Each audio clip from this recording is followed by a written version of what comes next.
ক্লাবের নামে চাঁদা চেয়ে শ্রমিকদের মারধরের অভিযোগ রাষ্ট্রবাদী তকমা লাগানো এক ক্লাবের বিরুদ্ধে।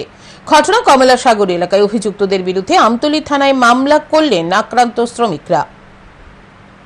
প্রায় এক মাস ধরে পানীয় জল ও স্বাস্থ্যবিধি দপ্তরের অধীন বাড়ি বাড়ি পাইপলাইনে জল পৌঁছে দেওয়ার কাজ চলছিল শেকেরকোট ছনখলা এলাকায়। ঠিকাদারের অধীনে সেখানে শ্রমিকরা কাজ করছিলেন।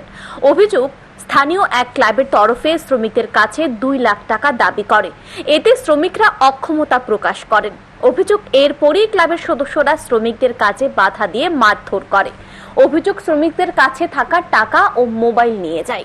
ক্লাবের নামে সমাজদ্রোহীদের আক্রমণে আহত শ্রমিকদের হাত পা ভেঙেছে। আরও অভিযোগ, শ্রমিকদের একটি ঘরে তালা ঝুলিয়ে দিয়েছে সমাজদ্রোহীরা। এলাকায় কাজ করতে যেতে হলে টাকা দিতে হবে। রাষ্ট্রবাদী রামাবলী গায়ে দেওয়া ক্লাবের সদস্যরা হুমকি দিয়েছে, এমনকি শ্রমিকদের প্রাণনাশের হুমকি দিয়েছে। ঘটনা জানিয়ে আক্রান্তরা নাম ধাম জানিয়ে আমতলী থানায় মামলা করেছেন।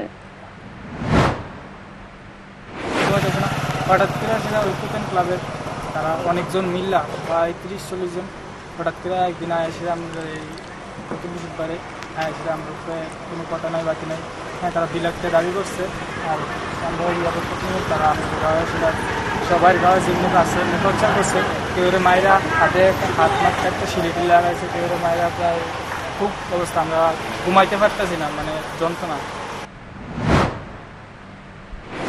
ঘটনা জানাজানি হতেই চাঞ্চল্য ছড়িয়েছে।